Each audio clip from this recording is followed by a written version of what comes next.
பாட்ஷா 2 இல்ல அது பண்ணுவீங்களா சார்? இல்ல நீங்க ஓல்ட் இஸ் கோல்டுன்னு சொல்ற மாதிரி எல்லாம் பார்ட் 2 வந்து ஜெயிச்சிட்டே போறாங்க. That is different. அது வந்து எமோஷனல். அது இப்போ நீங்க பாஷா நீங்க பாத்தீங்கன்னா இட்ஸ் மோர் எமோஷனல் இருக்கு. அதோட சுஜாதா கூட சொல்லியிருந்தாங்க ஸ்கிரிப்ட்ல வந்து பெஸ்ட் ஸ்கிரிப்ட் நான் இது வரைக்கும் பார்த்தது பாஷா தான். அப்படி அதுல இந்த ஹியூமன் சாக்ரிஃபைஸ் எவ்வளவு பெரிய சாக்ரிஃபைஸ் சும்மா ஏதோ போனோம் தானே எல்லாம் கொடுத்துடலாம்.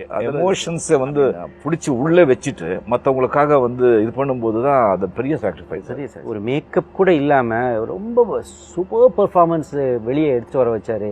தளபதியில் ஆக்சுவலாக பார்த்தீங்கன்னா தளபதியில் கொஞ்சம் கஷ்டப்பட்டேன். ஏன்னா மணிரத்னமுடைய ஸ்கூல் டிஃப்ரெண்ட். ஆக்ஷன் பண்ணும்போது கூட இல்லை அவர் வந்து எக்ஸ்பிளைன் பண்ணுறாங்க, நீங்கள் வந்து ஃபீல் பண்ணுங்க, அவன் அது செஞ்சான் இது செஞ்சான் அப்படி அடிக்கணும்னு சொல்லி அடிக்கிறதுக்கு எதுக்கு இதெல்லாம் ஃபீல் பண்ணணும் அப்படி. Basically I'm not a good artist. வந்து கம்ப்ளீட்லி ஒரு கேரக்டரில் எப்போது வந்துட்டு ஃபுல்லாக இன்வால்வ் ஆகிட்டு என்னையே மறந்துட்டேன்னு சொல்லி நான் என்றைக்குமே நடந்ததே கிடையாது.